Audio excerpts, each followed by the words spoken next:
Good afternoon, committee. We now start the Committee of Administration Education, 1:30 this afternoon. Welcome, everyone. Welcome to all our guests.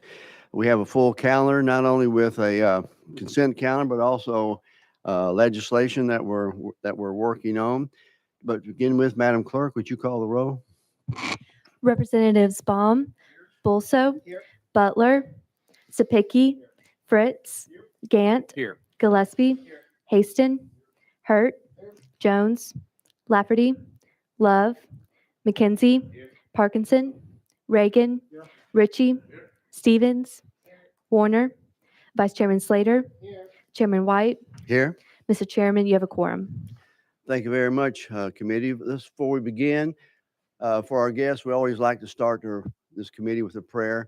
As an education committee, we're asked to try to understand things which affect our K through 12 kids as well as all of our higher education. And so we ask for guidance. Holy Father, we thank you so much for the blessing of this day that you give us and the ability to be here and to communicate and to govern with each other. And we just ask for your wisdom, your guidance, your discernment. We ask for the safety and protection of all the million children in Tennessee that are in schools this day. Watch over them, protect them. In Christ's name we pray. Amen. Okay, members, anybody, I know we got guests here, we get into the consent, but anybody have a recognition outside of that at this moment? Yes, sir. Representative?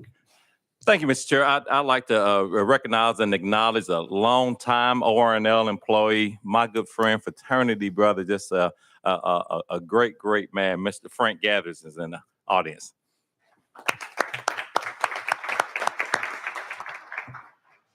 Anyone else? Seeing none, well, we're going to jump right in. Members, what we have is a consent calendar where we're going to be confirming the appointments of several board members. We have 12. We're going to run through them by groups. We will not take a vote on each individual person. We will hear from them. And then at the end of the calendar, we will vote on the consent calendar moving forward. So to begin with, let's bring up, we have our first one, item number 1, House Joint Resolution 64, the confirmation appointment of Dr.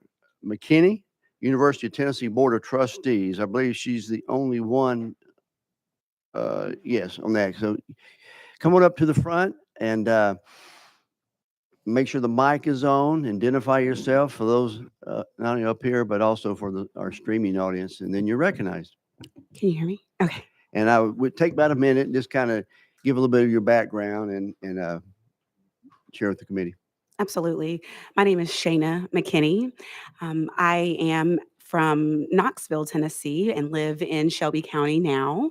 I am a graduate of the University of Memphis as well as UT Health Science Center. I was previously before this board just a year ago when I was confirmed in March of 2022 after being brought forward by the governor in January of 2022 to fill a board vacancy. I have the distinct privilege of being the only person from the Health Science Center that's currently on the Tennessee board, and it has been a privilege to serve. I would be remiss if I didn't say thank you to this body and the General Assembly as a whole for the dedication and commitment to key strategic initiatives that support the university system as a whole, including the investment in UT Southern, UT Promise, as well as UT ORNL. I am truly a Vol through and through, and it has been an honor to serve, and I am privileged if I continue to do so. Thank you. Thank you. Members, any question of our guest while she's before us? Well, excellent. Thank you very much. Thank you. Yes, sir. Chairman Reagan. Doctor, I think your university is famous for something that happened in January of 2017. It is. We found a new element. Thank you. Take Chairman Reagan to come up with that. Yeah. Excellent. Okay. Anyone else? If not, if you would just have a seat, we bring back the next group up. We now have House Joint Resolution 103 and 104 for the confirmation of the Tennessee Technological University Board of Trustees. Would Trudy Harper and Mr. Tom Jones come up?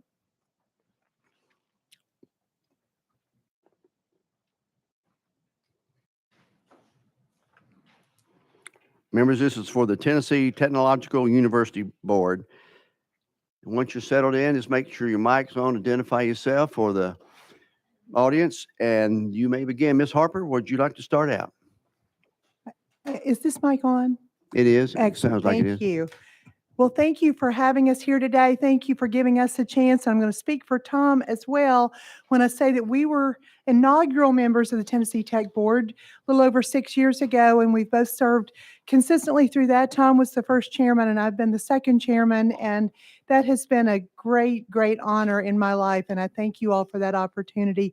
I'm from the big city of Soddy Daisy, Tennessee. Maybe you all know that one in Hamilton County. It wins one of the prizes for one of the funniest names in the state, but it is a great spot. And I'm very thankful to have had the opportunity to go to Tennessee Tech, graduate twice from there with 2 engineering degrees. I would be lying to you if I didn't say that the STEM disciplines are really my passion at Tennessee Tech, as you might guess, with being an electrical engineer. And so we have a few other programs that are really good and really important, but the engineering school is the one that I spend a lot of time thinking about.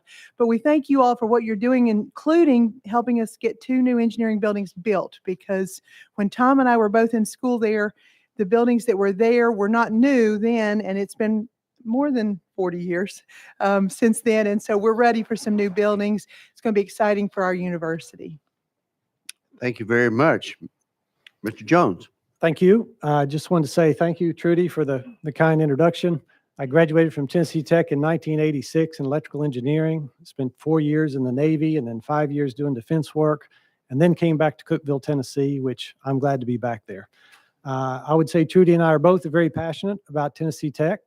It's been our home for a long time, and I just want to thank you so much. I want to compliment, I think, the Tennessee State Legislature for setting up this system, because I think it's fantastic to have boards that actually work specifically for the university, but also work together.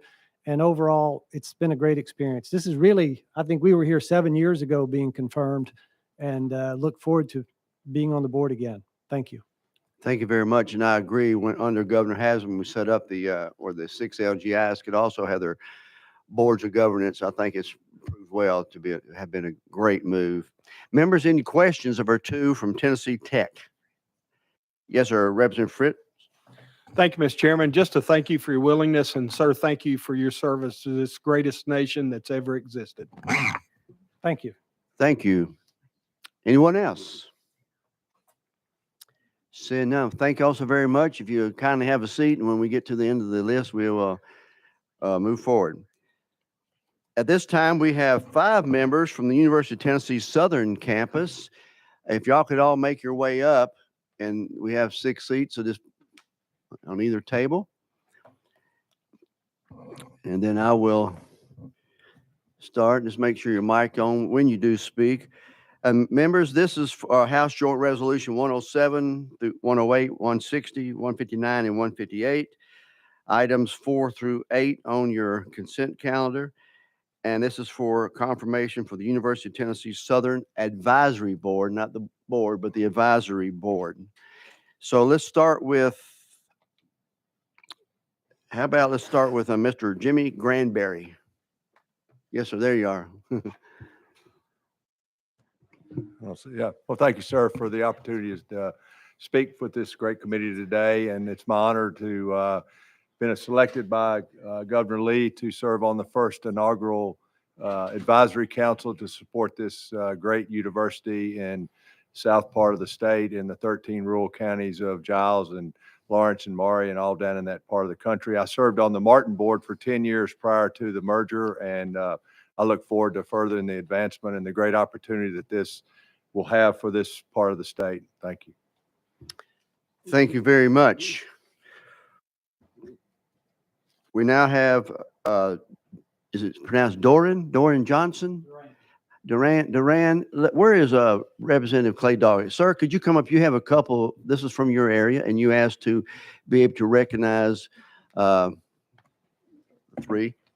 If you will start with Mr. Johnson. Well, thank you very much, Mr. Chairman and members of the committee. Five outstanding citizens of this state sit before you this afternoon, and it is my honor to be here and to voice my support on their behalf.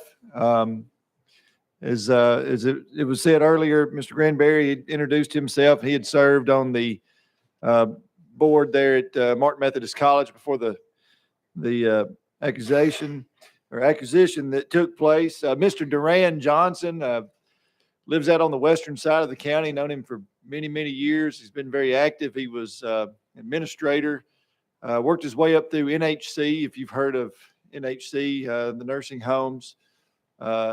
Retired after 49 years with NHC. Retired a year before the company had their 50th anniversary. And so very, very much a staple of the community. He was also on the board at Martin Methodist College prior to it becoming UT Southern. Thank you very much. Mr. Johnson, you just stay right there. Mr. Johnson, would you guys go ahead and share some thoughts with the committee? Sure. First of all, I'd like to thank this body for the fact that. Check the mic one more time. First of all, is that better? First of all, I'd like to thank this body for the creation of UT Southern. I've been a lifelong Giles Countyan and went to Martin Methodist College. My part of UT didn't start until 21 when we were working for this merger. But my experience has been with Martin Methodist College prior to this merger, and I went there as a student for first generation college graduate. Went there for 2 years and then to MTSU. Had several members of my family that have gone to Martin Methodist. It was a very important part of our life. Then I served on the board for 22 years. During that time, one of the things that interested me most was the nursing program and the healthcare sciences. And it has contributed much and has much more to contribute there.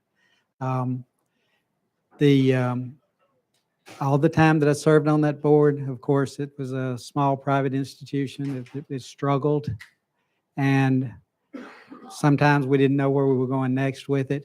But thanks to Randy Boyd and the leadership of this group, it changed over to UT Southern and has been a blessing to our area. 13 County, South Central Tennessee has long benefited from Martin Methodist College, and now we have the opportunity to contribute so much more.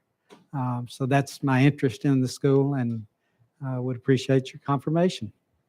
Thank you very much. Representative Gillespie, did you have a question at this point? Yes, sir. If it's not a question, if I could just take a moment of personal privilege.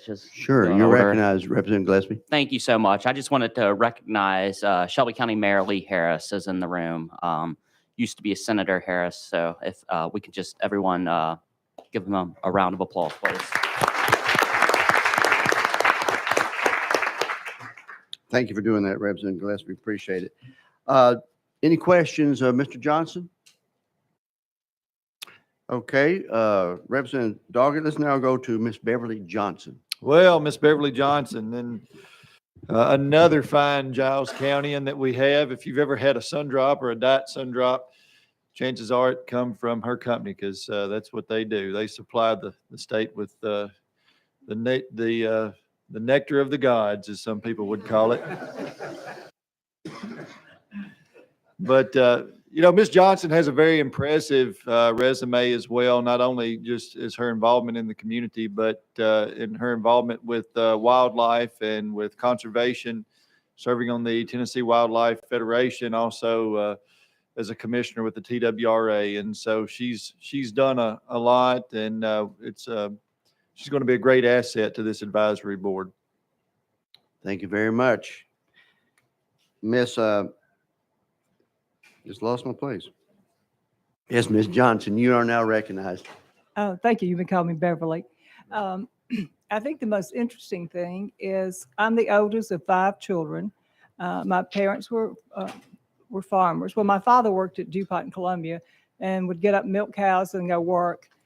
So with the oldest of, I'm oldest of five, we all went to UT, and our parents paid for everything. So as far as UT Southern, I've quoted this many times. It's the greatest thing that's happened to Pulaski in my lifetime. And you got to remember, in my lifetime, even the interstate went through Giles County. So this is how important UT Southern will be to our area. The education, the quality of life, the exposure for all of Southern Middle Tennessee. And actually, I know people don't want to talk about, but I think we'll get quite a few students from Northern Alabama. My love is, or where I'm interested, is furthering the nursing program. At the moment, we do a nursing scholarship, and but I'd like to. Duran and I, we're not kin. We've been best. Our parents were best friends. So we're diaper friends. We've been talking about the nursing program at Martin and now UT Southern forever, and that's where I think it's so important for our area.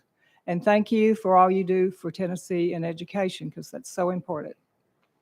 Thank you so very much. Representative Ritchie, you have a question, comment?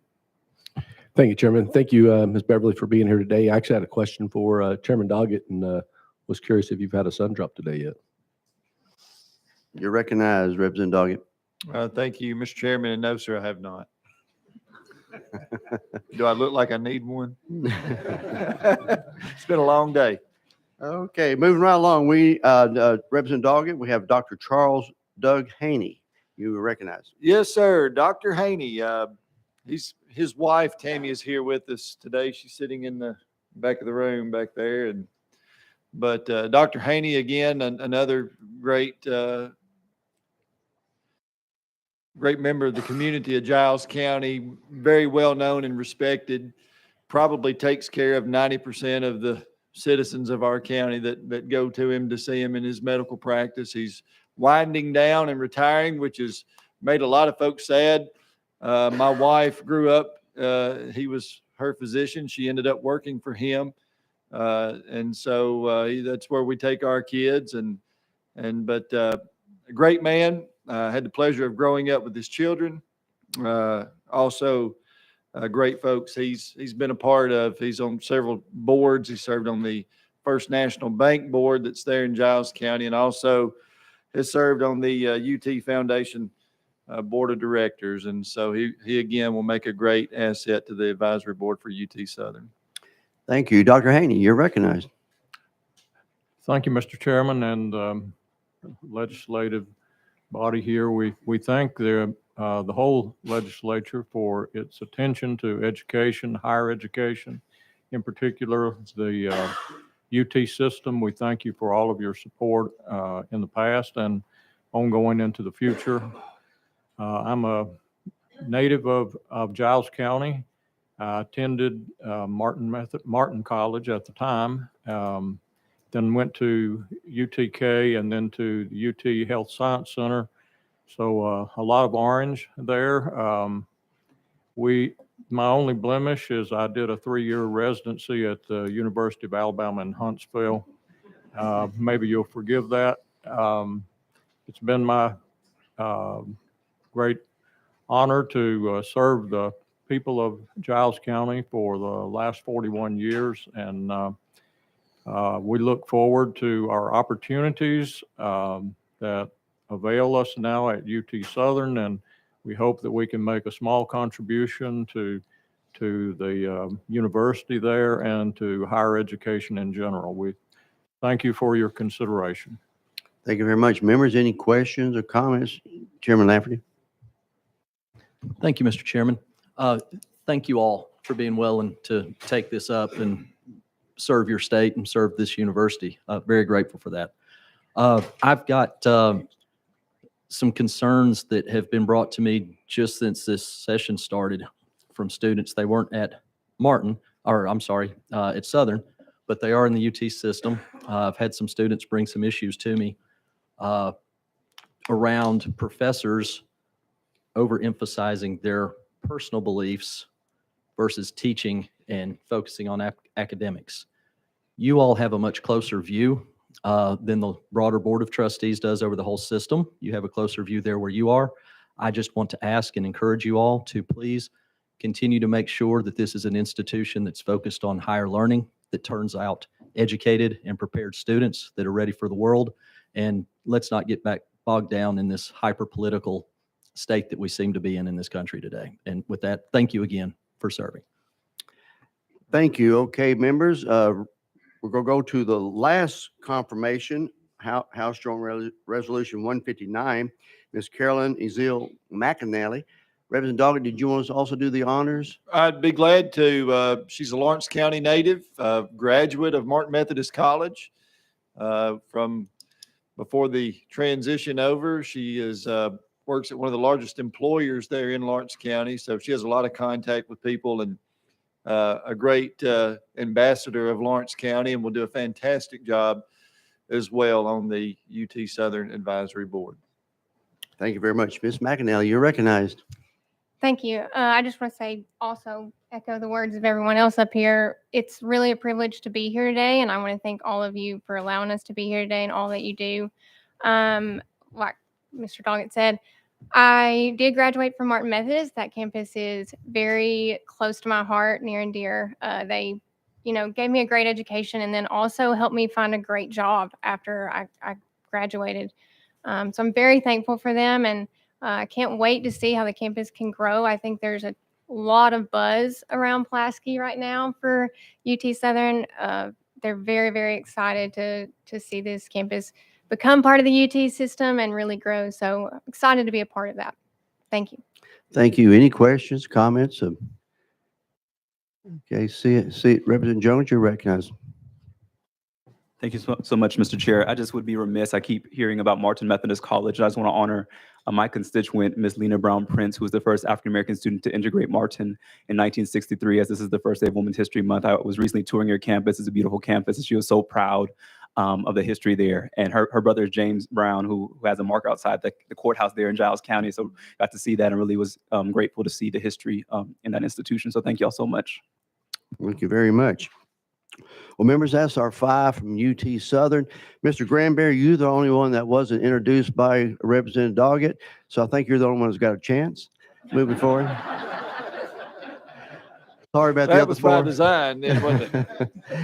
All righty. Well, thank you all so very much. I visited Martin Methodist before it became UT Southern. Then I visited with Chancellor Linda Martin just about a month or so ago. Beautiful campus, beautiful area, and just looking forward to great things at UT Southern in the coming years. Thank you all for giving of your time in this capacity.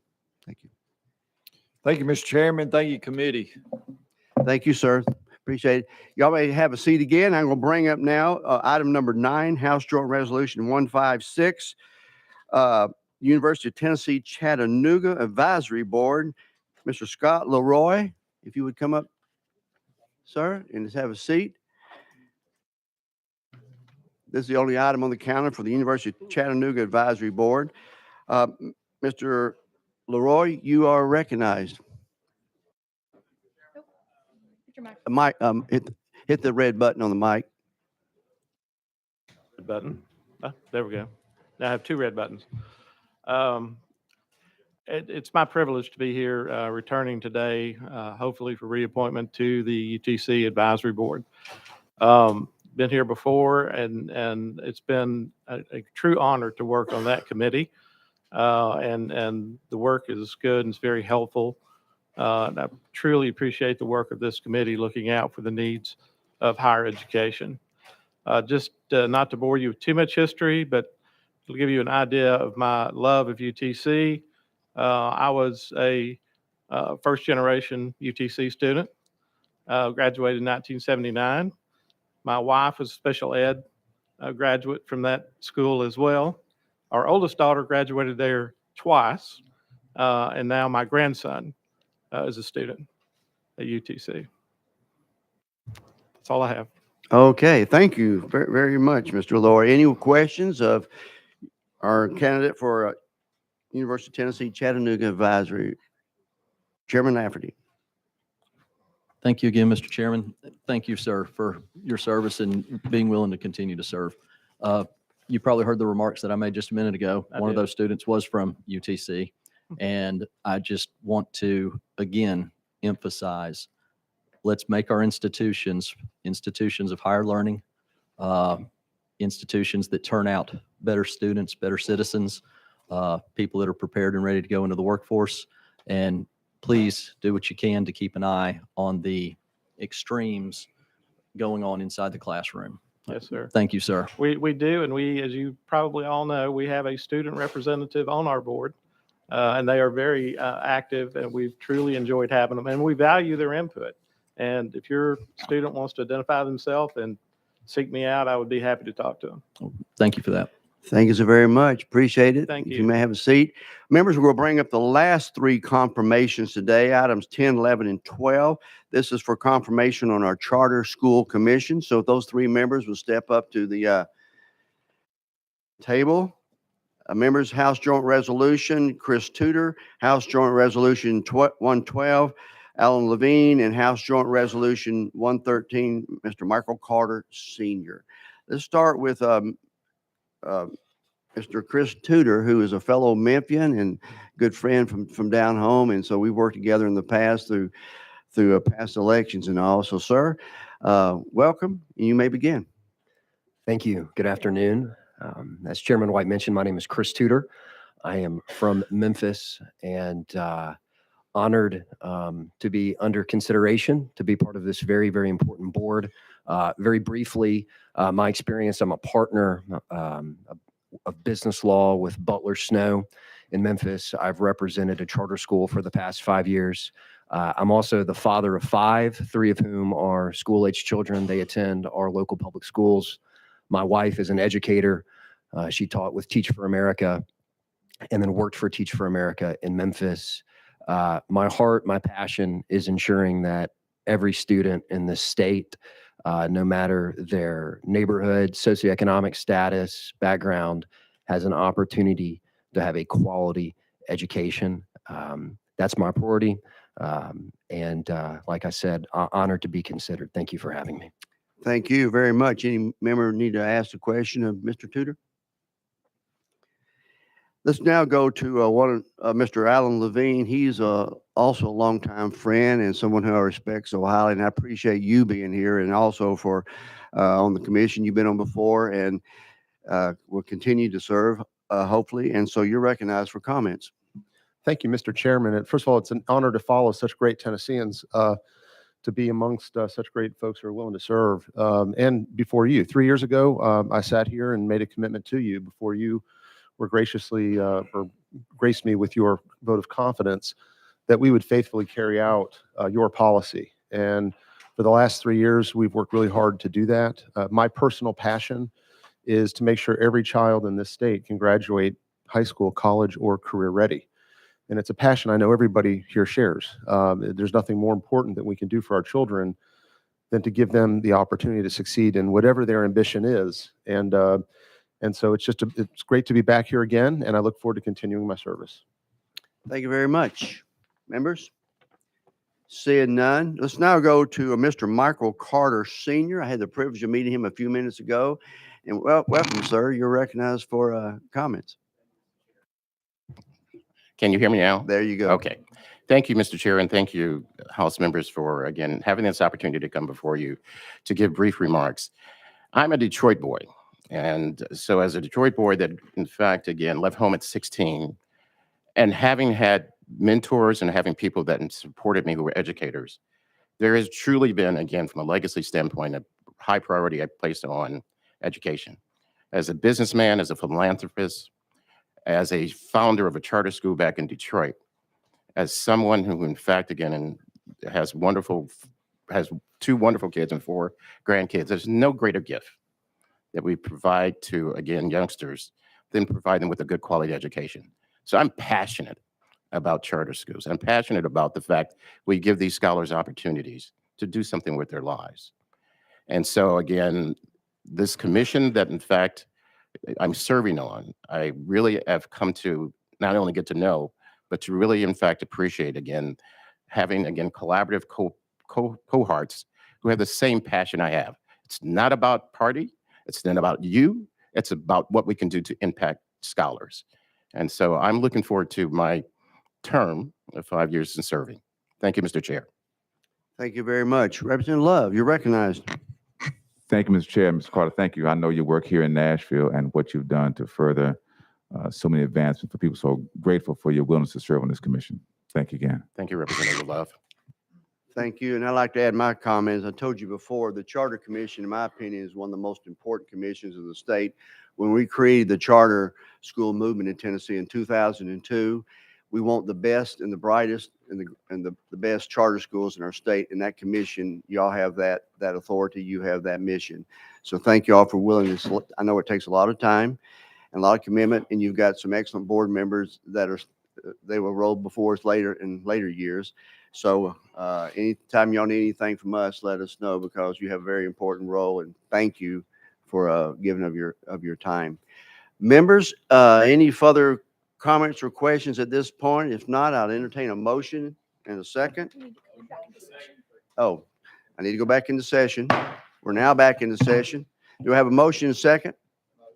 You have a motion? I do have a motion and a second. So, so we have 12 members on the consent calendar. And at this time, I entertain all those in favor of passing out the consent calendar, please indicate by saying aye. Opposed? The ayes have it. Everything moves forward. Y'all are now duly appointed and confirmed. Thank you. You go to calendar and rules. This consent calendar does. Y'all are welcome to stay here. We're going to start now. We have about a number of pieces of legislation. You can stay here. Hey. As they say, as they say, don't eat and run, but yes. Is Leader Faison in the room? Is he not? Okay, he asked us to move him to the front, but as soon as he comes in, we'll take him. Members, we're on House Bill 983 by, is that Chairman Haston? Are you running that bill? Members, do you have a motion second? Okay, sir, you're recognized. Thank you. And I wasn't for sure if we still needed to put on the amendment. Is there an amendment? Your amendment, he has an amendment. It does rewrite the bill. The code is, would you give it to us? 003833, I believe. 3833 is correct. We got a motion and a second on the amendment as it does rewrite the bill. Any objection to adding it to House Bill 983? Hear none. All those in favor of the amendment going on to the bill indicate by saying aye. Opposed? The ayes have it. Your bill has been properly amended, Chairman. Thank you, Mr. Chairman. I'm glad to present this bill on behalf of Speaker Sexton. Currently, Tennessee teachers have had to use sick leave days and vacation days to take parental leave for a new child. This legislation would guarantee the payment of the employee's salary for a 6-week period if they qualify in the event of a birth, adoption, or a stillbirth of a child. And with that, I'll be glad to answer any questions. Thank you. We also had one request from our speaker, Miss, is it Feroza Freeland? Members, without objection, we're now out of session, and we will recognize Miss Freeland. And the same drill is make sure the mic's on. Identify yourself for the record. Thank you, Mr. Chairman. My name is Feroza Freeland. I'm the policy manager of the Southern Office at A Better Balance. We are a nonprofit working to ensure that all individuals can care for themselves and their loved ones without risking their economic security. And today I'm honored to share a personal testimony from Tipton County teacher and A Better Balance community advocate, Catherine Vaughn. In her own words, Catherine couldn't be here today because she's teaching, but her experiences really illustrate why this policy is needed. So here's her story. I've been blessed to serve as a Tennessee elementary teacher for the last 17 years, and in 2021, my husband, a proud Air Force combat veteran, and I welcomed our first child, a son we named Win. He was our greatest win after a decade of failed infertility treatments. This happy time was soon disrupted because I only had 3 weeks of paid sick leave to spend with my son once he was born. Throughout my high-risk pregnancy, I tried desperately to not take a single sick day, knowing that would be another day I would not get to spend with my son. Anxiously, I taught during the day, stayed to teach an after-school program, and worked nights and weekends managing a car wash to save money in case I had to take unpaid leave. I worked this demanding schedule until 72 hours before going into labor. I loved the early days of motherhood, but knew my time at home was fleeting. I returned to work before my body even had time to heal. It was a struggle trying to recover, adjust to being a working mother, and find breaks to pump and send home breast milk. I carry guilt about not being there for feedings, nap times, doctor's appointments, and tragically missing many of our child's milestones. When our son was just 9 months old, we fell pregnant for a second time. We were so excited, but I had exhausted my paid leave and would only have 12 days to cover my doctor's appointments and a brief maternity leave. I worried about the economic impact on my family if I had to take unpaid leave. Hours into the first day of this school year, I could feel something was wrong. As soon as the school day was over, I rushed to my doctor. My baby's heartbeat was now barely detectable. Unable to save my child, I was sent home to let things progress naturally. In our grief, my husband and I vowed to try again, so I had to continue preserving my paid sick leave, and I returned to school the next day. I pushed through my pain and continued to teach, even as I could feel the pregnancy slipping away. No one should be put in that situation. I still teach and work a second job, but this experience has changed my relationship to the profession. Every day we lose qualified teachers to other states and other professions that provide paid parental leave. Georgia now offers paid parental leave for its K through 12 educators, and major Tennessee companies like FedEx and Dollar General do as well. To recruit and retain teachers, the state needs to offer paid parental leave. Our educators and their families deserve it. I want to thank Catherine for bravely allowing me to share her powerful story, and I urge you to vote yes on HB 983. Thank you. Thank you, Ms. Freeland. Any members, anybody have a question, comment to Ms. Freeland? Thank you for those comments very, very much. Members, we're back in session. We're now back on the bill, House Bill 983. Chairman Haston, any further comments? No, I just renew my motion. Motion's been renewed. Any objection to the question's been called? Any objection? All those in favor of moving House Bill 983 out to Finance Committee indicate by saying aye. Aye. Opposed? The ayes have it. Thank you very much. Thank you, Ms. Freeland. Thank you, Chairman Committee. Chairman Leader Faison, I'm going to bump you up right now since you got another appointment to do. So we're on item number 3, House Bill 1456. Chairman Faison, you're recognized. Thank you, Mr. Chairman. Do I have a motion second? Thank you. Thank you. Members, my area in God's country, East Tennessee, no offense to anybody, it's not from there. We have a wonderful little school that's been built in White Pine, Tennessee, and they have been contracting with White Pine City Police Department for an SRO officer. The TML and MTAS told them the contract that they were currently under was not constitutionally sound, for whatever reason, legally sound. And so they came, my city council and Lakeway Academy came to me and asked me to run a bill that would put them in a position that they're legally able to do this contract between the city and the school. And that's what this bill does. With that explanation, members, questions of the Leader Faison. By the way, you live in a beautiful part of the state, but all of Tennessee is God's country. Yeah, right? Maybe. There you go. Further questions? Do I have a motion? Question? Okay, without any objection, all those in favor of moving House Bill 1456 out to calendar rules indicate by saying aye. Aye. Opposed? The ayes have it. Thank you. Thank you, sir. Let's return to item number 2, House Bill 74 by Representative Raper. You are recognized, sir. You got a motion second. You also have a bill amendment that rewrites the bill? Yes, sir. And it was approved in the subcommittee, but I'll go ahead and repeat it to you. If you would, give me that number. Yes, sir. 003768.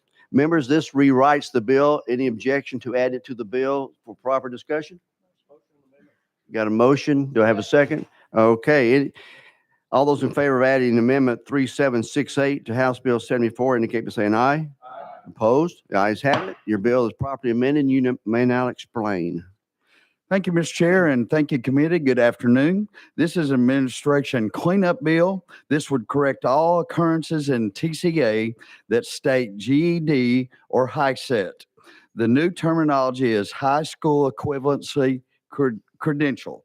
TCA frequently mentions high school equivalency credential incorrectly by using vendors' products names like GED and HiSET. This is like saying the word Coke instead of soft drink or Kleenex for a tissue. The incorrect terminology is used over 50 times in TCA. The credential and not specific test is the appropriate terminology. I am asking to use high school equivalency credential for the proper usage in TCA, and I submit my motion. With that explanation, members, questions, representative of the sponsor? Hearing none. Questions, but 1 second.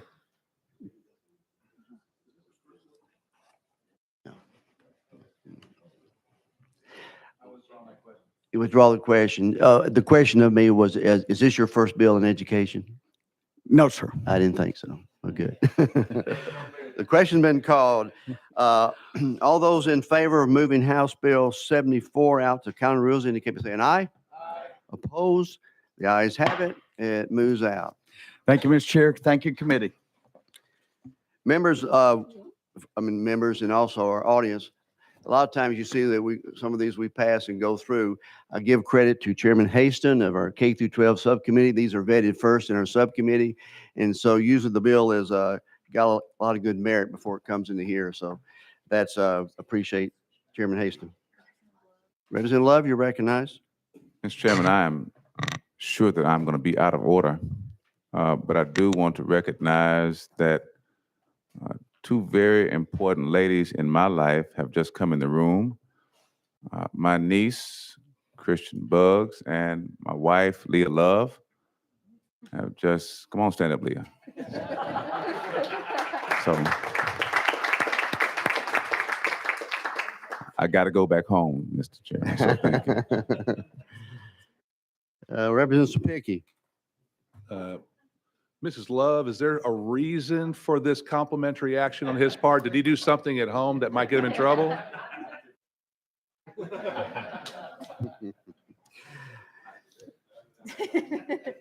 Miss Love's been up here a long time, and whenever I found out they were engaged to the representative, I tried to talk her out of it. But he's a fine gentleman, so great couple. Item number 4, House Bill 1269. Motion second is carried by Representative Cochran. You're recognized. Thank you, Mr. Chairman. So House Bill 1269 allows a teacher to refer to a student by pronouns based on the student's birth sex without fear of adverse disciplinary or legal action. And, just to read a couple findings at the beginning of the bill and just stating why this is important. Teachers and employees of public schools and LEAs do not shed their constitutional rights to freedom of speech or expression while at work. And then a teacher or employee of a public school or LEA should never be compelled to affirm a belief with which the teacher or employee disagrees. With that, I will yield to any questions. Okay, we have had requests by a couple of people to speak. 3, Miss Erica Bolton, Macy Fluharty, and Sean Riley. You may come up to the podium, and I will time use because of committee's time. Each person has up to 2 minutes, at which time I will stop and we move on to the next person. How about let's start with without objection. We're out of session. Miss Bolton, is that pronouncing that correctly? You're recognized.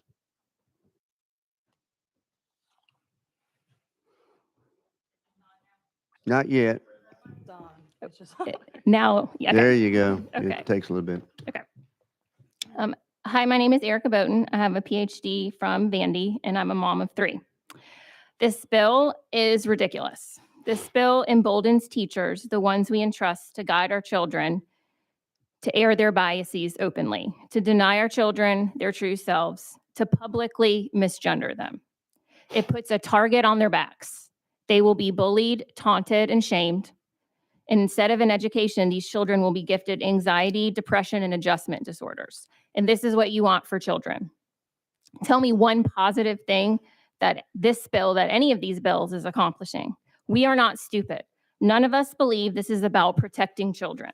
You have over 20 bills on the docket right now targeting this community. You want us to get our kids to adulthood, and then you're just going to take away their rights then too. Stop lying. This is about intolerance for an entire group of humans. And I want to let you know today that discriminating, oppressing, persecuting a group of people is going to land you on the wrong side of history. You want to believe you have the power to oppress people, but you are wrong. There are over 1.5 million transgender Americans, and that number is rising. Gen Z and younger, my kids' generation, will double, triple that figure, and they will be embarrassed by you. Your legacy will be one of embarrassment. Last week, my own representative, Representative Bolso, attempted to shame me and my family because of my values. Yet he claimed here in this House that, quote, I know Christ and I will bring those values to whatever legislature we pass, unquote. Where are the checks and balances? Our First Amendment prohibits the government from making any law respecting an establishment of religion. And I'm not beholden to your values. Tennessee is not beholden to your values, says the law. My number one value is that every human being belongs. You want this community to fade into darkness, but you aren't going to stop hearing from me, from my friends, until this stops. Thank you very much. Let's now go to Ms. Fluharty. Thank you. Gender dysphoria is a serious experience. Bills like this show that this legislature does not take the transgender community seriously, that you lack empathy and understanding, and some of you yourselves have shown that you refuse to learn about your own citizen. These are the roots of the problems in this country. Now you're allowing teachers to display that same type of neglect towards children through what some could call brainwashing. Growing up, I was bullied for my size. I was called things I did not prefer. These names dug into me and harmed me with internal scars still healing. And this was only regarding my weight, not my identity. Only spoken to me by other children, not my role models. School is supposed to be somewhere safe. A teacher should be someone you can trust to be there for you, to help you. This will surely have a negative impact, not just on those students, but also the ones who witness it, who will also fear their teachers and be taught how to hate in the classroom. I study psychology and behavior analysis, and though I'm not far in my academics, I can recognize an antecedent creates a behavior, that an environment can condition a growing child, and I can hypothesize how denying a developing child their own identity can lead to their death. This hypothesis is backed by scientific data that I know you're aware of. This legislature is showing how little they care about children and the future of Tennessee, and it is despicable. I am not very religious, but since I have begun coming to your hearings, I have started to pray for all of you. I don't know what could incentivize lawmakers to harm children, but those supporting the many bills passing your desks, I hope you gain empathy and a willingness to learn about your constituents. And those who are fighting against your prejudiced colleagues, I pray for your continued strength. I grew up hoping someone would stop my bullies from hurting me, so I'm hoping to stop the bullies I see from hurting my friends. They do not deserve this, none of us do, and especially not children. Please vote no and put children's sanity before prejudice. Thank you. Thank you. And Ms. Riley?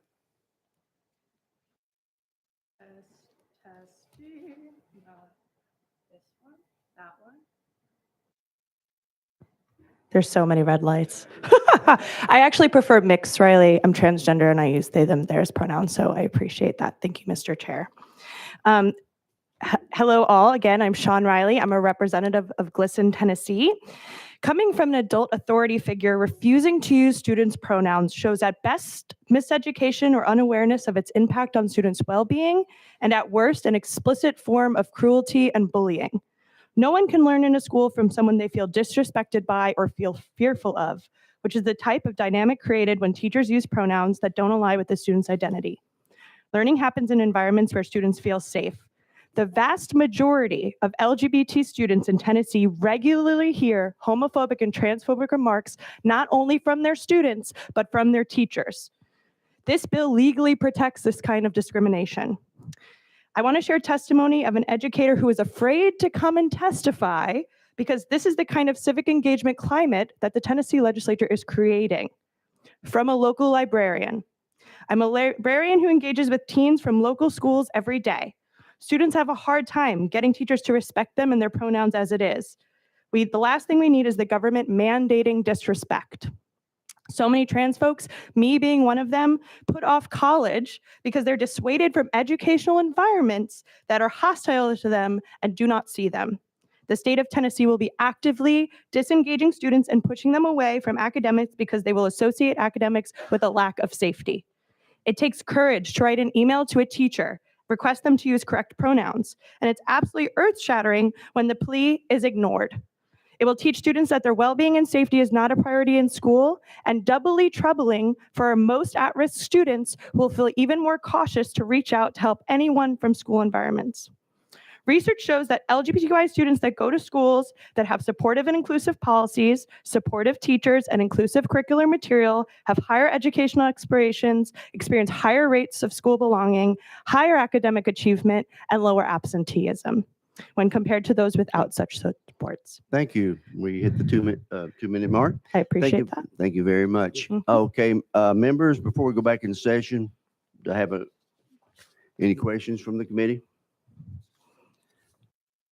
Representative Bosso? Thank you, Mr. Chairman. Dr. Bowden, it's good to see you again. Welcome. Let me start And by asking you, Representative Bosso, before you begin, and from both our guest and committee, this is a subject that is controversial, so I want us all to keep our comments respectful to each other. Thank you. Representative. thank you, Mr. Chairman, and that actually was my first question. Right.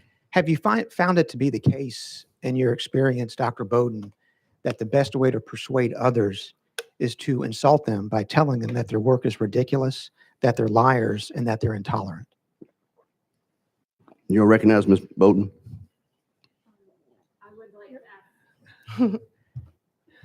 Is this on? It is. I would ask the same question of you, Representative Bolso. Since last time I was here, you shamed me. And we are sitting here today because you are up here making laws that take away my rights and my kids' rights. So I'd like to let you know the difference between your values and my values, because your values are different than mine. And I'm not up here telling you what health care you can and cannot access. I'm not telling you what people can and can't call you or who you are. I'm not trying to tell you what you can wear on the weekends and what you can't wear on the weekends because I think that it looks obscene.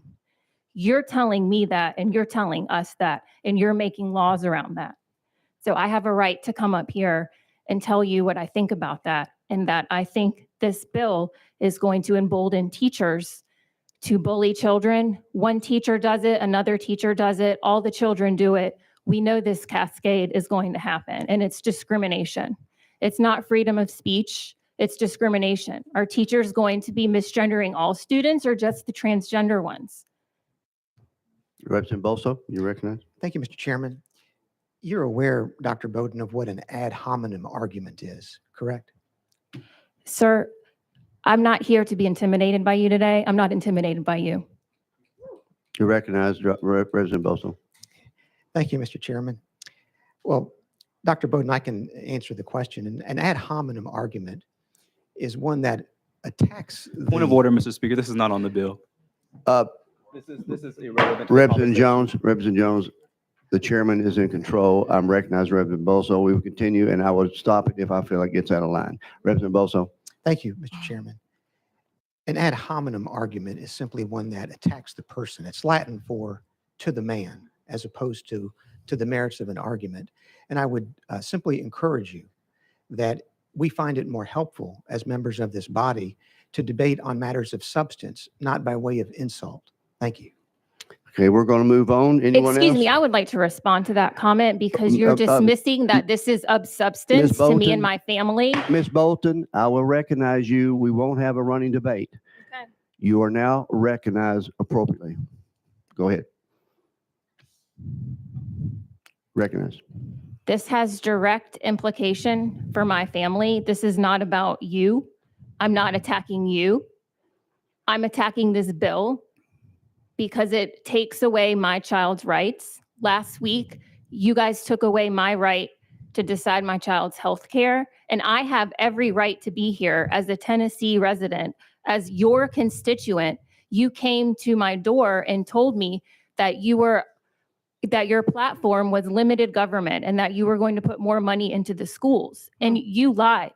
That is not this. This is a direct attack on my kids, on our kids. So I have a right to be here and tell you that you're wrong. Okay, thank you. Any other comments, questions from the committee before we go back in session? Seeing none, okay, we're back in session. Thank you to our guests for being here today and expressing your beliefs. We're now back on 1269. Leader Cochran, 1 second. Renew my motion, Mr. Chairman. 1 second, we have one committee member that did want to speak. Representative McKenzie. Thank you, Mr. Chair. To the sponsor, are you aware that this bill, if passed, could get us eerily close, if not over the line as far as Title IX, and we could potentially lose $1.3 billion in federal funding? Representative Cochran. Thank you, Chairman. Representative, in 50 years of Title IX, no school system, no LEA has ever lost federal funding due to a Title IX violation. And I would argue to the exact opposite, that there is far more court precedent in favor of protecting a teacher's First Amendment rights than in favor of the current administration's opinion of Title IX. So I would certainly take my chance in the courts on that one.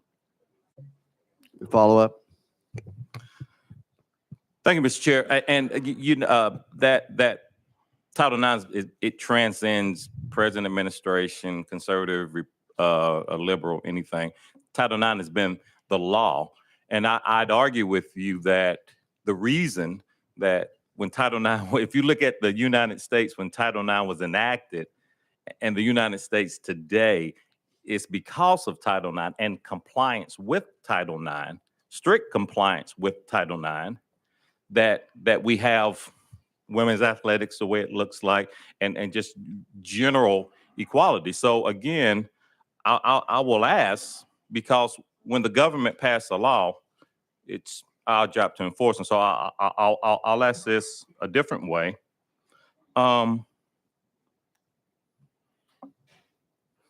Do you feel that it's good governance to impose a law that is extremely risky to every life, every Tennessean, every taxpayer in Tennessee's financial position? Leader Cochran. Thank you, Mr. Chairman. Well, Representative, if you want to talk about the law and you want to talk about the courts, let's talk about that precedent just a little bit. And specifically the Sixth Circuit Court of Appeals, which governs, the state of Tennessee is within that jurisdiction. The Sixth Circuit observes that if schools can require a teacher to speak, if a school can require a teacher to use, can require a teacher to call a male student a female, which would be against their core beliefs. If they can do that, this is a direct quote from the Sixth Circuit Court of Appeal. They can also require a pacifist to declare that war is just, a civil rights icon to condemn the Freedom Riders, and that a believer to deny the existence of God, or a Soviet to address his students, a Soviet escapee to address his students as comrades. That is a direct quote from the Sixth Circuit Court of Appeals.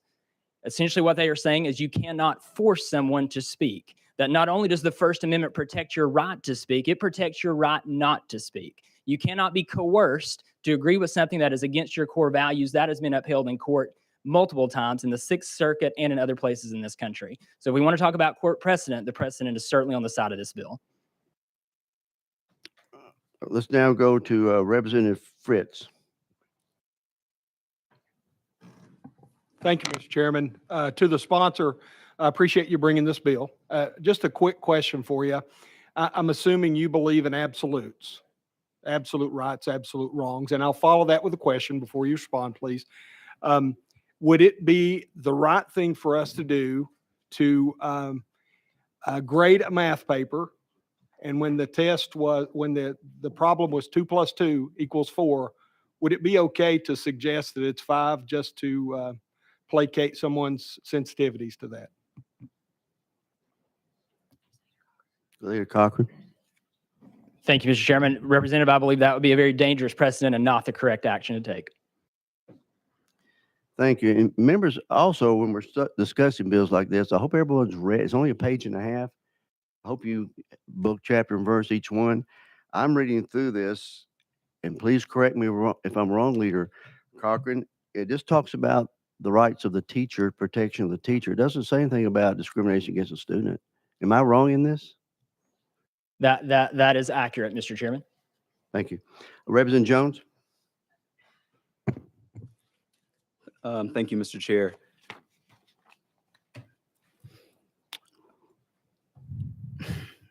I'm sorry to you all for how my colleagues are acting toward you. I'm sorry about how the men behind me are acting, because what we're seeing is bullying from those elected to serve these people in the audience. What we're seeing is people using their power to hurt the most vulnerable students in our community. And so, Representative Jones, we have a point of order. Chairman Reagan, you recognize. every time I talk, we call point of order. We turn off the microphone, but I'm going to have questions to ask. You do not point of order anybody else. So let me ask my question. Sir, let me recognize Reagan. I will come back to you. Chairman Reagan. Thank you, Mr. Chair. The point of order is this is not on the bill that's before us.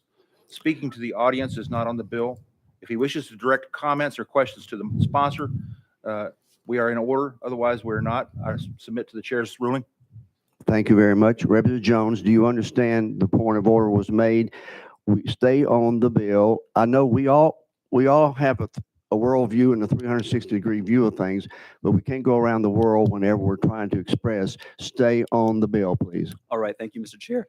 Mr. Smalch, I have a question because I feel like you've misled this committee. You stated that the Sixth Circuit case, Meriwether v. Harthrop, gave K-12 teachers the right to misgender students. When that case explicitly states from the court, if you read it in full, let me finish my question if you don't mind, that it shall not be applied to K-12 teachers. Secondly, if you've read Meriwether in full, you'd know that it explicitly states that if it only applies to university professors, and that even when professors have the First Amendment rights, it's still analyzed on a case-by-case basis dependent on how efficiently the school is providing its services. That is the case you cited, but you misled this committee and gave us a wrong context and definition. Is that correct? Chairman Cochran, you're recognized, sir. That is incorrect. Meriwether does apply to a public school. It refers to a public university, an employee at that public university expressing or not being forced to speak on something. And again, we can talk about Pamela Rickard versus Geary County School Board. We can talk about Cross versus Loudoun County School Board. We've got multiple cases that back up this bill. So I mean, if we want to get into a legal debate, we can talk about legal precedent. But Meriwether is certainly about a public school. It is a institute. It is a university. With that being said, it is about an employee at a public institution not being forced to speak. And it is clear on that you cannot force a public school teacher to say something that is against their core values. And I believe the court is very explicit on that, and I believe it would apply to this. Regardless if it does or not, however. I was recognized, correct? Let him finish his statement, then I'll come back to you and recognize you. Leader Cochran. The members of this body also certainly stand for the First Amendment and the protections of the First Amendment, and it is our priority to do that. But I do believe that this court case backs that up, but we as individual representatives also fight for the First Amendment, and that is within our right to vote to reaffirm that in our code. Representative Jones, follow up. Thank you. I'm going to stay on the bill and not talk about how this body's banning books. If we want to talk about the First Amendment, I won't get into that. But what I will get into is some questions about free speech. You state that this bill is about free speech, but does it protect teachers who want to properly gender students as well? Because all I see is about misgendering students. Does it protect teachers who want to properly gender their students as well, if it's about the First Amendment, quote unquote? Leader Cochran. I would recommend you read the bill again because it does not require a teacher to refer to a student based on their pronouns that are on their permanent records. It allows them to. So that the teacher can do that, or they can choose not to. So no, it doesn't require them to. Thank you. Where is this a problem? Where have teachers been fired in your school district for using the incorrect pronoun? Where has this been an issue in your district? Leader Cochran. So again, there have been issues I think throughout the country, Meriwether being one of those cases. And again, there's cases in Virginia, Kansas. There is confusion in Tennessee. I've spoken to teachers in my district who have had that question, and districts are not sure that they are unclear. They feel like they do not have that protection currently under the law. And so, yes, I think it's very critical that we provide that clarity in the code. Absolutely, there's confusion in Tennessee. You may have one more follow-up. Thank you. If a teacher, say, wanted to refer to me by the N-word, would that be okay under your free speech definition? Would you be okay with that? On the bill. This is about the bill, Mr. Speaker. Mr. Chair. No, it is not. Chairman Leader Cochran, you can address that, then we're moving on. Of course not. That's ridiculous. Just like the bill. Thank you. Thank you. The question has been called on the bill. Any objection to the question? We have objection on the board by 3 hands. Madam Clerk, would you call the roll? All those in favor of the question being called, which means cuts off debate, answer yes. If you don't believe that, then answer no. Madam Clerk. This is a roll call vote. Representative Baum? Yes. Representative Bolso? Yes. Representative Butler? Yes. Representative Sapicki? Yes. Representative Fritz? Yes. Representative Gant? Representative Gillespie? Yes. Representative Haston? Yes. Representative Hurt? Yes. Representative Jones? No. Representative Lafferty? Yes. Representative Love? No. Representative McKenzie? No. Representative Parkinson? No. Representative Reagan? Yes. Representative Ritchie? Vice Chairman Slater? Yes. Representative Stevens? Yes. Representative Warner? Yes. Chairman White? Yes.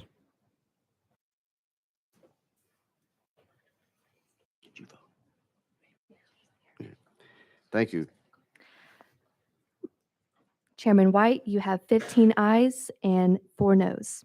Thank you. So the ayes cut off debate, and we're now any further discussion from I'll come back to our sponsor, and then I'll entertain a motion on the bill. We already have a motion on the bill. Representative Cochran, any further comments? Nothing further, Chairman. Okay. Members, we're now voting on the bill, House Bill 1269. All those in favor of moving it to Finance Committee indicate by saying aye. Aye. Opposed? Nay. The ayes have it, moves out to Finance. Thank you very much, and Thank you, all Chairman for- and Committee. We're now going to item number 5, House Bill 678 by Representative Powers. You are recognized, sir. Thank you, Mr. Chairman and committee. House Bill 678 is a non-controversial bill that would that would make Tennessee's Virtual Education Act permanent. These are public schools. They are in virtual schools by choice. The Virtual School Act was passed and created in 2013 when there were very few virtual schools. Do I have a motion and a second? I'm sorry. Thank you. Continue. Thank you. Currently, the statute must be extended every 3 years or the act would cease to exist in the Tennessee Code. Tennessee has had a drastic increase in virtual schools over the past several years. A few numbers from the Department of Education. Since the repealer was last extended in 2019, it's increased over 40%. We went from 18 schools in 2019 to now that we have 61 approved virtual schools for the 2022-2023 school year in Tennessee, serving over 12,000 students. So after 10 years, we know that virtual education is here to stay. And because of its continued growth and stability, I recommend that it be set up as a permanent act. And with that, Mr. Chairman, I renew my motion. Thank you, Representative Powers. With members, with that explanation, any questions? Representative McKenzie. Thank you, Mr. Chair. And as we discussed in subcommittee, it's still a bit of a concern to me that we're looking at something that's taken such a meteoric rise. As you said, we went from up by a factor of 300% since 2019 or something like that in the number of virtual schools. Yeah. Is that correct? Yeah, it went from 18 to 61. Yeah, so it's a really steep rise. Thank you for that, sponsor. And so that's really my concern is that if we take our hands off of it, to me, another 3 years might be appropriate because we've kind of allowed it to settle, assuming that it's going to plateau around where we are now, and that then we can maybe take a look and see what the good and the bad, if we want to keep it or not. And plus, this last 3 years, we had COVID. You don't know how many of those are going to stay, how many are going to go. So wouldn't it be a better, wouldn't we be in a better position if we had just allowed this sunsetting to bring this bill through 3 more years down the road when we've kind of settled and COVID's gone and we could see what virtual schools really going to look like going forward? Chairman Powers. Well, that the argument, not the COVID argument, but the argument 3 years ago was the same kind of argument, maybe we need to look at this. And we did, and we passed the repealer 3 years ago. But now we've had 10 years and we got 10 years of data. And these are public schools that it has nothing to do with changing the virtual schools or anything. They're graded, and they're currently graded using the TBOS testing system. So they're recognized just like a regular school, and they have the support of the Tennessee School Board Association. So we're glad to put them on as a permanent factor. Chairman Sapicki. Thank you. Just a couple questions real quick. There's nothing in your bill that takes away that these virtual schools have to still be aligned to Tennessee standards. Is that correct? Right. Yeah, they still have to. I'm sorry. You're recognized. Yeah, they still have to be aligned to Tennessee standards. Correct. Chairman Sapicki. And then follow up on this in regards to my colleagues' comments. Even though we are removing the sunset provision in this, it does not prevent the General Assembly from coming back in. If we get information that says that these virtual schools are not working, we can always come back and take this ability away. Is that correct? You recognize? Yeah. Yes. As far as I know, we might. I don't know if we need to check with legal on that, but as far as I know, that would be the case. I don't see there any reason why I could not come back and repeal it at some other time. Thank you. Legal says that's correct. Okay. Thank you. Let's go to Representative Fritz. Thank you, Mr. Chairman, and thank you for the bill. I proudly represent Lenore City High School. Dr. Jeannie Barker, who spoke here just last week, has been an innovator in this area. They are continuously improving their virtual school. They enlist students from across the state. And even with the troublesome COVID period, they were able to adapt and provide a service to students that have developed some issues with coming back to school, that it is a tremendous thing. So thank you for bringing this bill. Thank you. Thank you. Question's been called on the bill. Any objection to the question? Hearing none, we're on House Bill 678 by Representative Powers. All those in favor of moving House Bill 678 out to finance indicate by saying aye. Aye. Opposed? The ayes have it. Thank you, Mr. Chairman. Thank you, sir. Item number 6, House Bill 1357 by Chairman Farmer. You're recognized. You have a motion and a second. I don't see any amendments, so you can go ahead and describe your bill. There are none, and thank you, Mr. Chair and committee. Appreciate your indulgence. What this bill does, it extends benefits for teachers who are attacked by a student while at work to 1 year. About 10 years ago, I stood in front of the committee, and I was able to get that. I believe it's 16 weeks is what that was. That's 12 weeks, but we're able to extend that to a year now. So I think it's beneficial, helps our teachers, and of course it'd be offset by any workers' comp or any sort of other disability payments or whatnot. So I think it's a good thing, good policy, and I hope to see it pass. Okay, that explanation, members. Questions? Comments? Question been called. All those in favor of moving House Bill 1357 out to finance indicate by saying aye. Aye. Opposed? The ayes have it. Moves out. Thank you. Thank you all. Appreciate it. Goes to finance. I'm sorry. Moves out to finance. House Bill 7649 has been rolled 1 week by Representative Raper.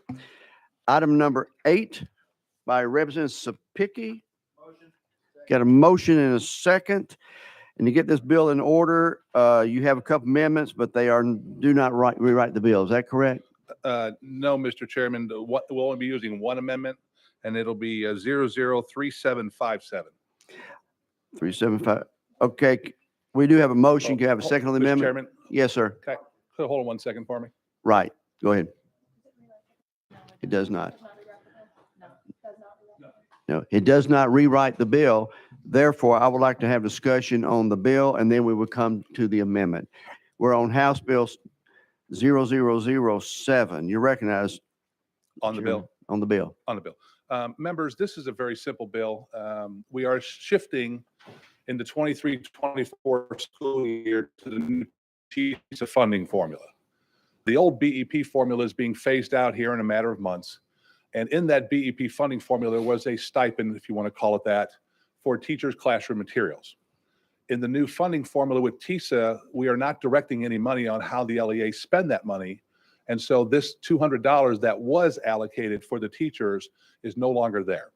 And so what this recognizes is we need to continue on with that funding for our teachers to make sure that they have money for classroom materials. And we all know that teachers spend a lot more than the $200 we gave them the previous years. But what the amendment's going to do is bump this to $300.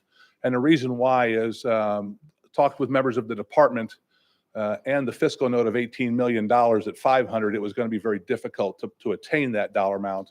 But I'm hoping that there'll be some funding on the back end of this coming either from the governor's supplemental budget or maybe through our budget here, that we'll be able to find the $6 million so our teachers can receive $300 for their classroom materials the following year. So, Mr. Chairman, that's the explanation of the bill and the explanation of the amendment.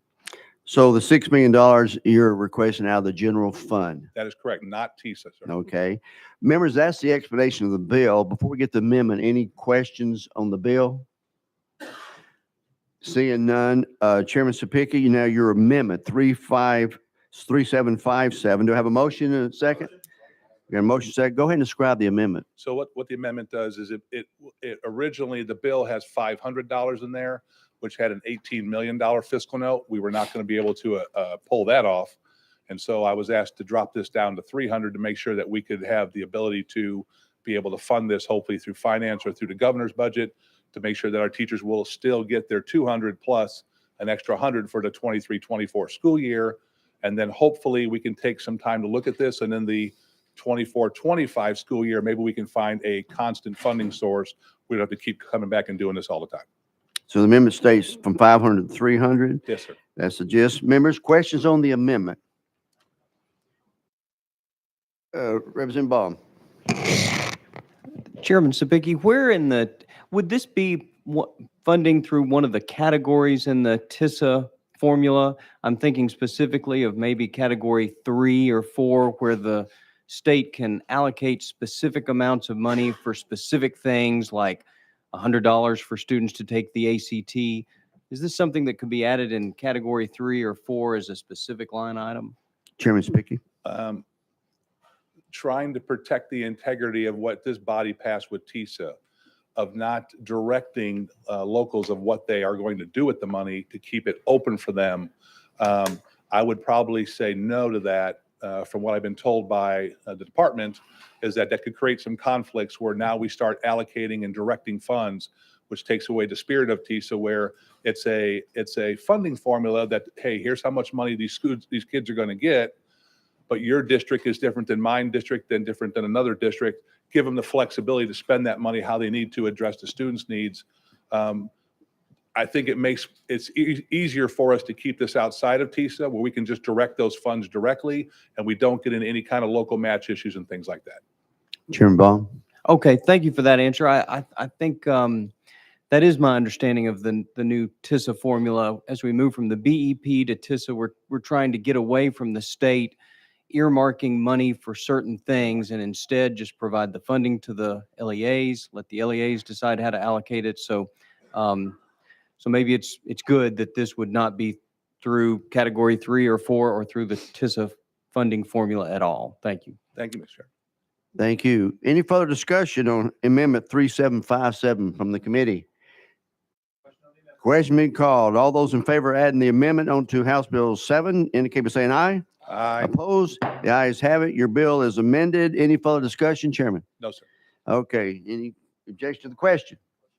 All those in favor of moving House Bill 0007 out to finance indicate by saying aye. Opposed? The ayes have it. Moves out. Chairman Sabicki, you have also number 9340. Got a motion and a second, and you do have an amendment this time that does rewrite the bill. That is So- correct, Mr. Chairman. It's drafting code 004052. Can I get a motion second on the amendment? Okay, we're going to go ahead and members, without objection, add this to the bill since it rewrites it for proper discussion. All those in favor of adding to the bill indicate by saying aye. Opposed? The ayes have it. Are now amended on House Bill 340. You may explain the bill. Thank you, Mr. Chairman. Members, a very simple bill here. If you see the drafting of the amendment, it talks about section 496301, which has to do with zero tolerance offenses in our school system. Currently under state code, there are 3 parts of this right now for zero tolerance. Number 1, or A, I'm sorry, brings to school or is in unauthorized possession on school property of a firearm. That would be zero tolerance. B, commits aggravated assault as defined by Section 39, or commits an assault that results in bodily injury, which is also Section 39. That is a zero tolerance offense. And then C is an unlawful possession of any drug, including any controlled substance, as defined in code. That is a zero tolerance. What the amendment does is add a 4th section to it, letter D, and basically what it says is threatens mass violence on school property or at school-related activity pursuant to Tennessee code. So if you threaten mass violence in our schools, that's zero tolerance, and then that would be expulsion for a year. Mr. Chairman, that's what the bill does, and I'll answer questions. Okay, Representative Ritchie has a comment, question.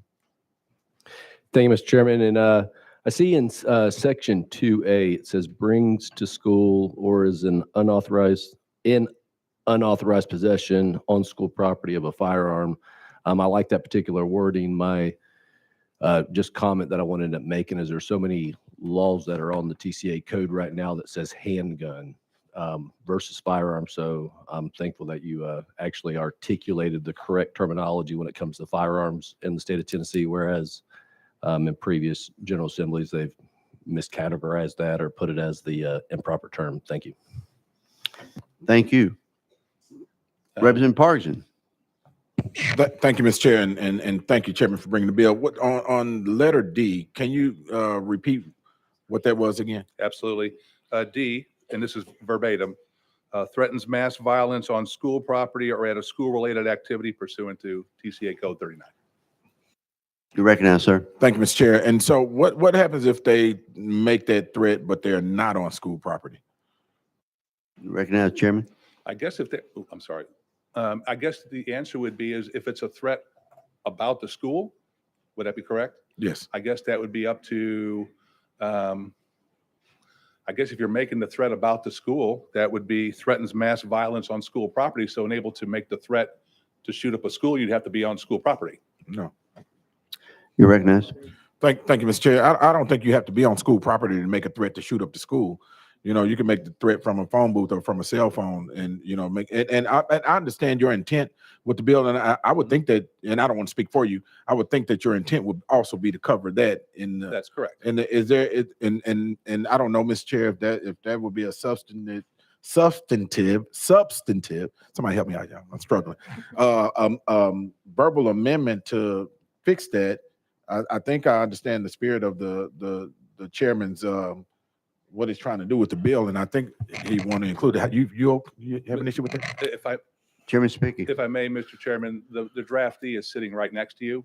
If we could go out of session and ask the draftee, maybe get some clarification. We will have been requested from legal to make a comment. We're out of session. Thank you. Katie Robertson, Office of Legal Services.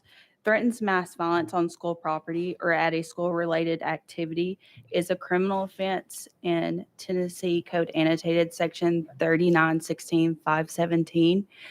The language in this subdivision is the same as what's in that criminal offense. Chairman, Representative Parkinson, Thank you for that. I guess, but back in session. Oh, No, you want to talk to legal? Right. Okay, Yes, we're sir. back out of session. Right. I think the point I'm trying to get to is, we're making this a zero tolerance act.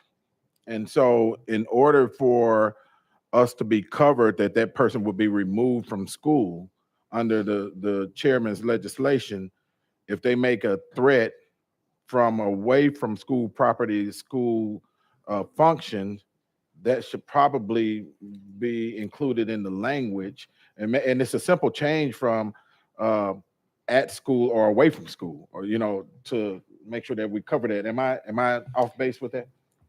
I think what you're asking the question is, but according to the legal definition, could we even do that? Now, we cannot do it in here today because it's against our rules to add an amendment on within committee. We had to do that in advance, but we'll recognize legal again. We're still out of session. Yeah, okay. Katie Robertson, Office of Legal Services.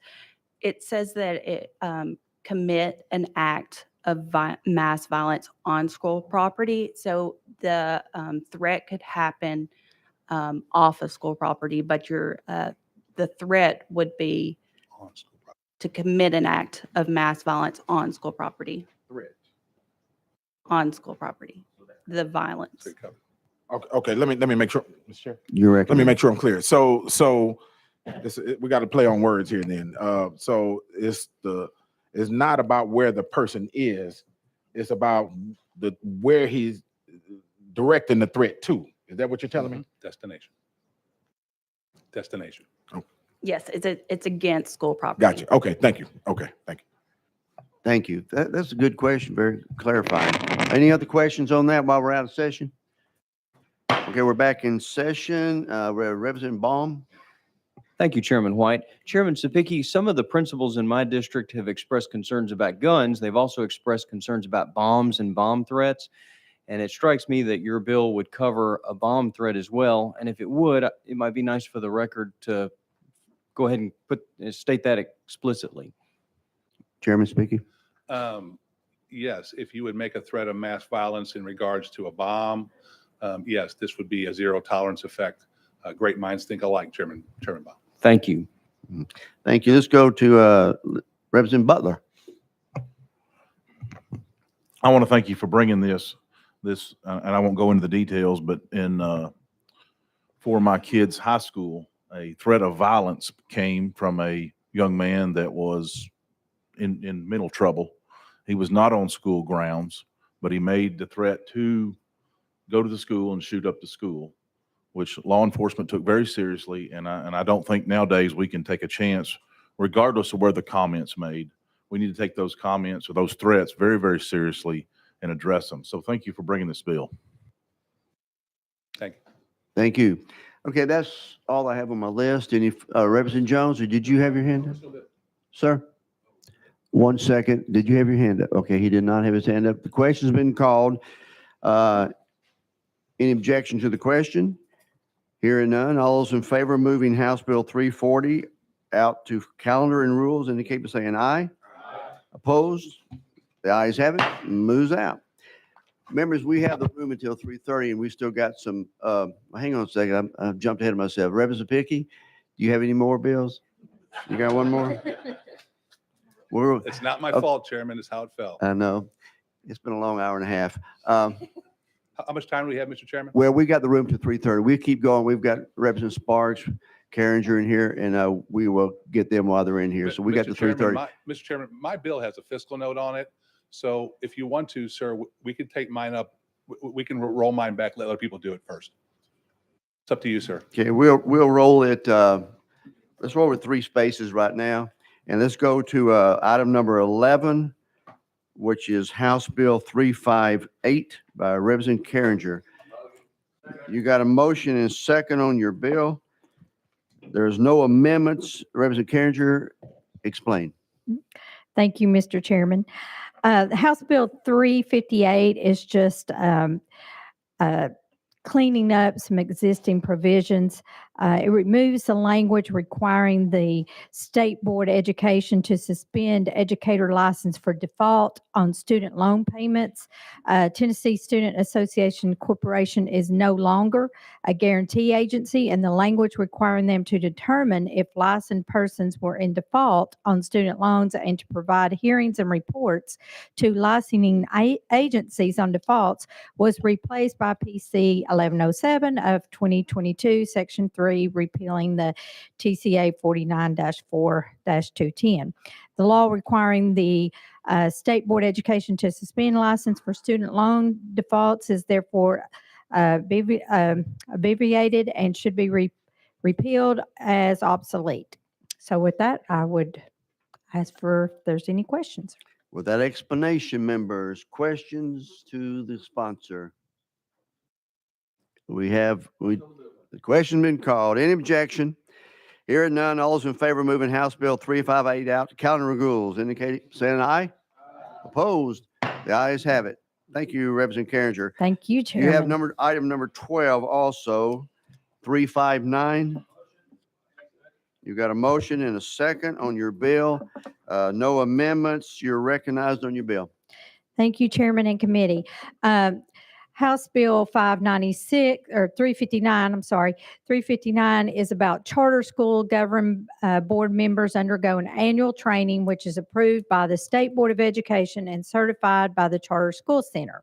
This bill removes the requirement that the training be certified by the Charter School Center, thereby eliminating any potential appearance of impropriety.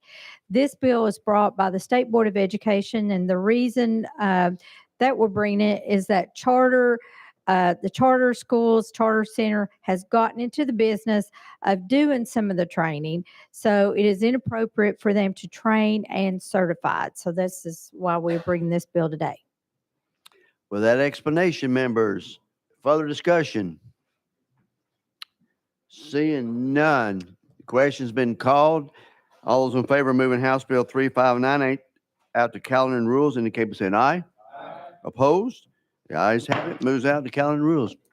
Thank you. I still love my albino deer.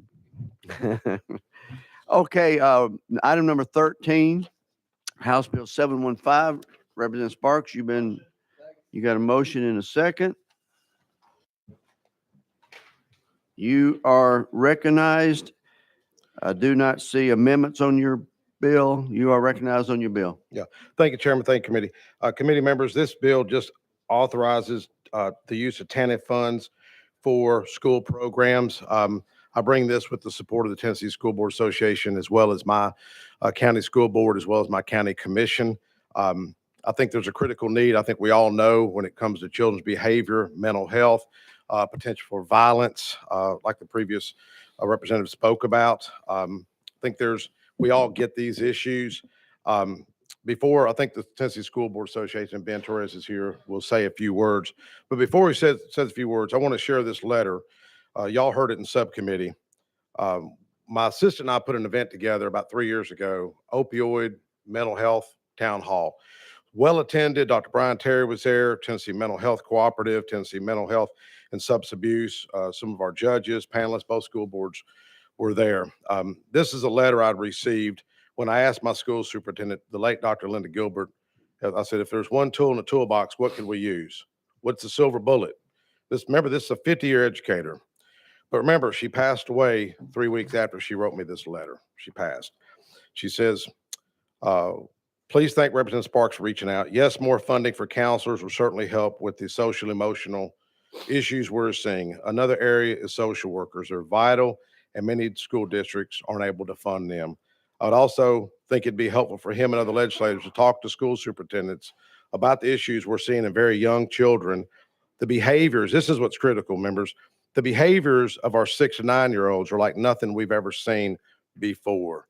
They're disorderly, disruptive, and aggressive. And while we're bringing all resources into play, there's no place for these children to be assessed and treated. I feel very good about what the Department of Education is trying to accomplish in this area with emphasis on the whole child. I'm hopeful the Department of Mental Health and Substance Abuse will work alongside them to help address the upper tier of children for whom there seems to be no answers. What we want to do is utilize some of these funds for after-school programs, mentorships, critical thinking skills, even like the game of chess, teen pregnancy, areas to work with these young kids, and maybe even tutoring. I don't know if Ben's in the crowd, if he was going to speak on it or not. I don't see Ben. Is he here? I think he's on the list, Chairman. Do you have any desire for Mr. Torres to speak on I your would, behalf? sir. Yes, sir. Okay. Mr. Torres, if you will come up. Without objection, we are out of session.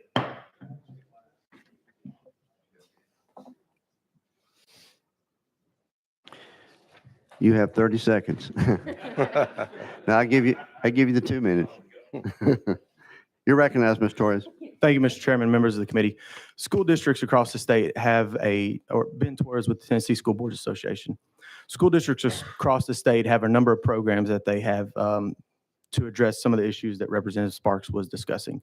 After school programs, adult education programs, even literacy programs.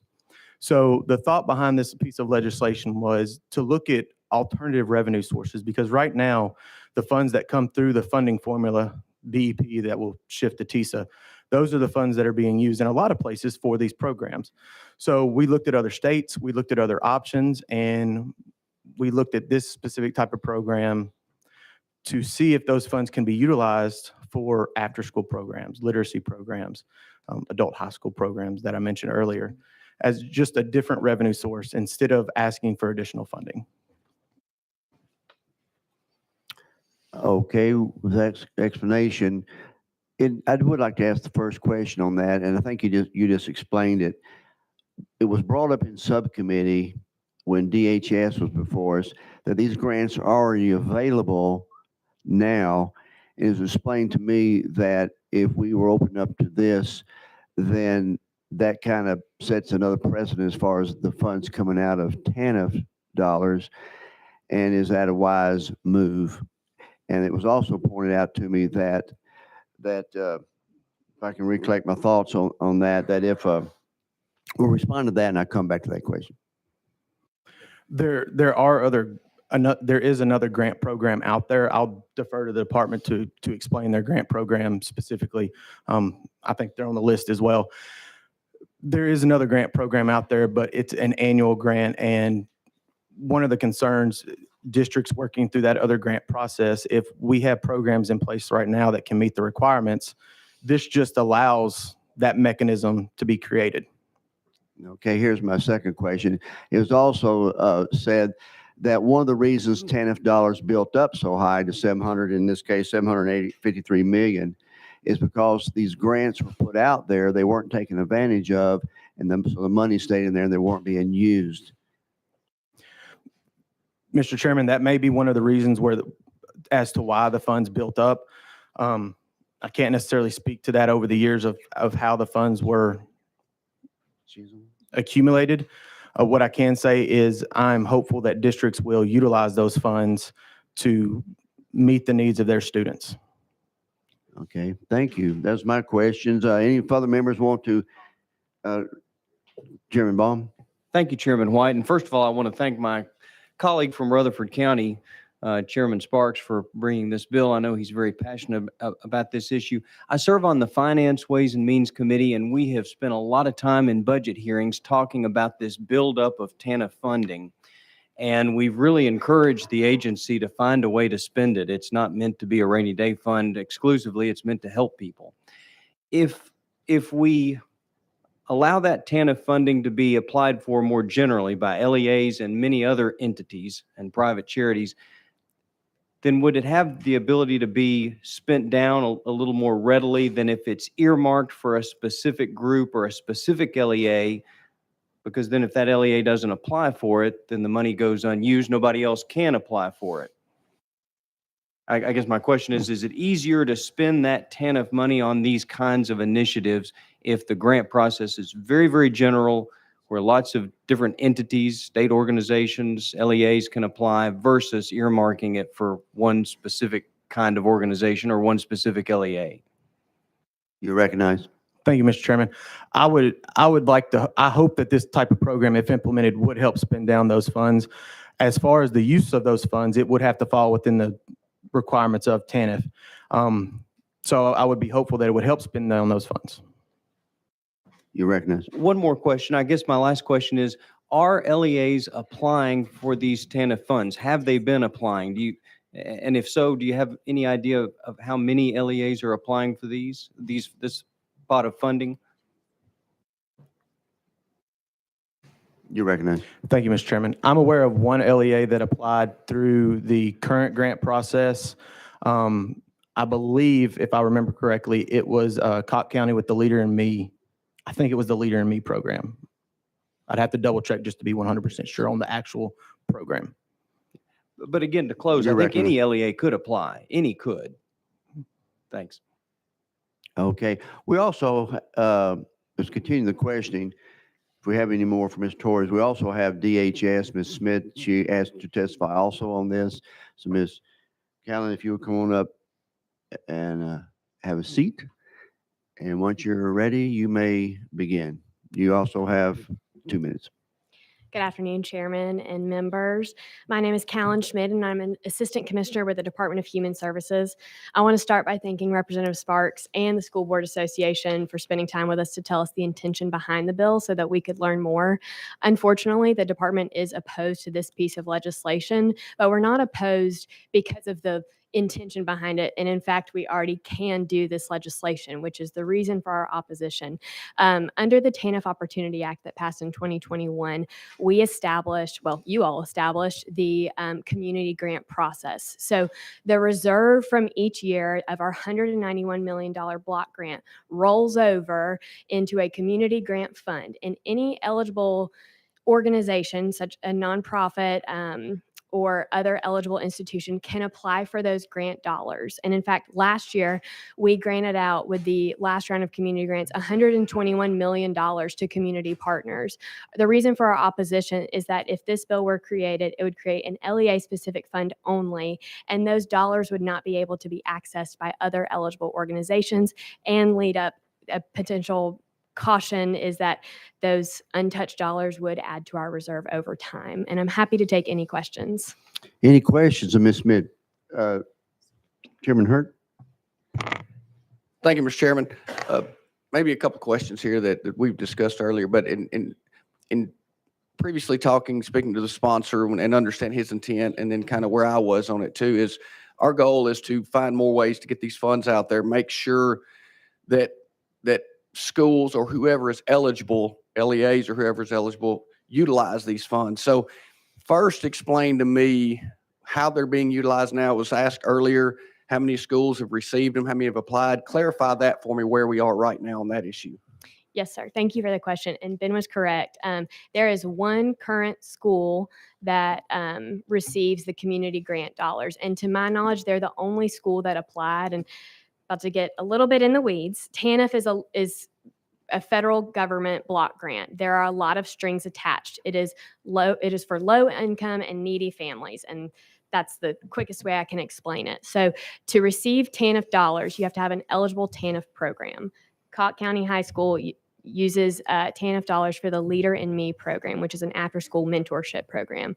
TANF dollars, because of the federal government, they do not allow us to use TANF dollars for, and I can't remember their exact wording, for education purposes only. It has to be outside of the normal education role in state government.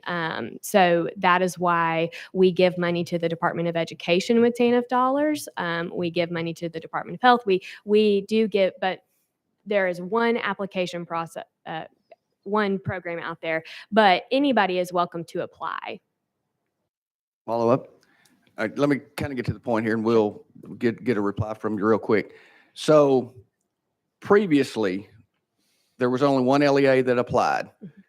And my two questions, in all your information that y'all sent out on the availability of these grants, what was that information initially sent to the LEAs so that they are aware of it? And if not, as a result of where we are now, will that occur so they are aware of the opportunities that are within this program?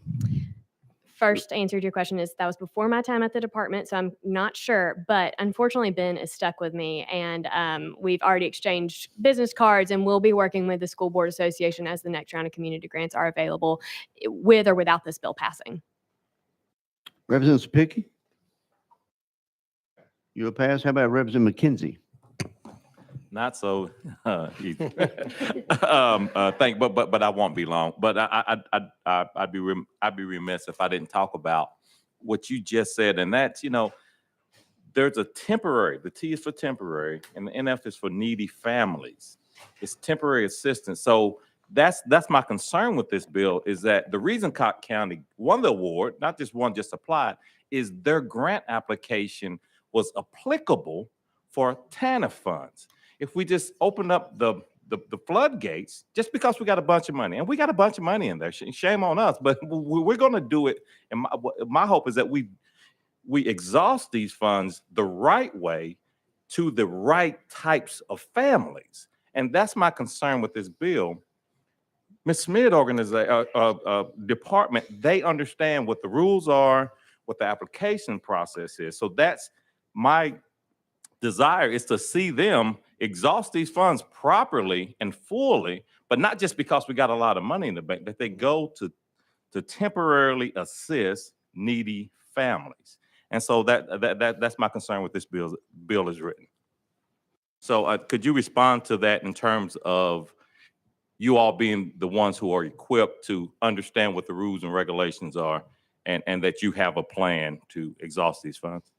Who wants to go first? Ms. Smith? I'll take a stab at it. There are much smarter people at the department than I am that work with, we have case managers that work on TANF families, specifically with families. We have a whole team that, when I start harassing Ben over email about the community grant process, that can work with eligible organizations, in this case school boards, to learn about the application process, maybe even kind of bounce ideas off of, hey, is this eligible, is this not? But we have a whole team that does that, and we look forward to working with them. Mr. Torres, would you like to comment on that? Just in regards to the bill, we understand that the department is the subject matter expert on the usage, and inside the language of the bill, it's the Department of Education, in consultation with the Department of Human Services, determines whether or not the programs are eligible. So we want to make sure that whatever the use is, it does fall under the guidelines that are established by law. Thank you. Let's go to Representative Ritchie. Thank you, Mr. Chairman. And Mr. Torres just hit on where I was going. This particular bill, it's been brought up by my colleague from the north of me. But this particular bill does not take away anything from the federal requirement for the TANF dollars to go to needy families, correct? Correct. All right. So with this particular bill, an argument that we're taking funds away from who it's intended for is not relevant, correct? Correct. Okay, so what this is doing is it's putting it out there to additional LEAs to know that it's available, is what the intent of this is, without taking away from the legality of the federal dollars coming in and the department still having a say on the grant process as far as for applying, correct? Correct, but it Thank is you. limiting the eligible organizations. Representative Pickey? Thank you, Mr. Chairman. I wasn't going to say anything, but my colleague from Knox County, who I agree with on this. So if this legislation passes, the $700 million that's in reserve right now, 147 LEAs across the state of Tennessee who already have access to working with TANF funds, correct? Correct. Okay.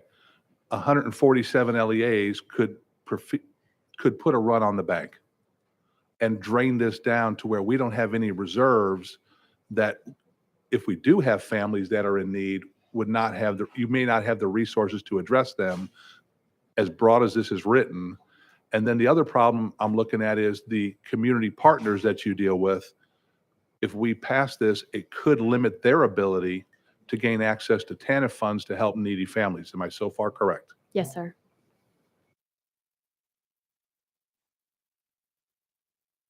Okay, thank you, Mr. Chairman. Thank you. Last person up is Representative Love. Thank you, Mr. Chairman. And I know that a few years back, we started establishing pilot programs. And I actually got a chance to serve on that committee that looked at these TANF funds 3 or 4 years back when we had this huge amount of reserves. And I know that right now, there is a effort to get good reporting on how effective these pilot programs are going to be. To what degree would this bill, if it passed, affect the amount of resources available for those pilot programs? You recognize? The original TOA legislation, the TANF Opportunity Act, actually set out that each pilot organization would have 25 million. So this bill would not affect those pilots, but I'd be happy to come by your office and give you an update on the progress that those are doing after this. Okay, thank you. Okay, members, any further discussion with, while we're out of session of our guest? I don't see. Thank you all very much. We're back in session. I'll go back to the sponsor of the bill, Representative Sparks. We're on item number 13, House Bill 715. Yes, I appreciate their testimony, and Ms. Smith and Bentor has been great to work with. Members, I'm just thinking we're at a critical stage in our culture. I mean, I'm on finance, Dr. Baum's on finance. We're seeing the THP budget increase heavily. We're seeing Department of Children's Services increase heavily, mental health heavily. I just want some assurance that we're going to do better, try to reach these young people with critical thinking skills before they make bad decisions that we end up incarcerating them and they end up costing us millions of dollars. So I see this as an investment. Members, I know there's some concerns about this with the testimony that we heard today and the assurance with the department that they're gonna work with. I see a thumb up back there. Appreciate it. She's been sweet to work with, and Ben, you've been sweet too to work with as well. Really has.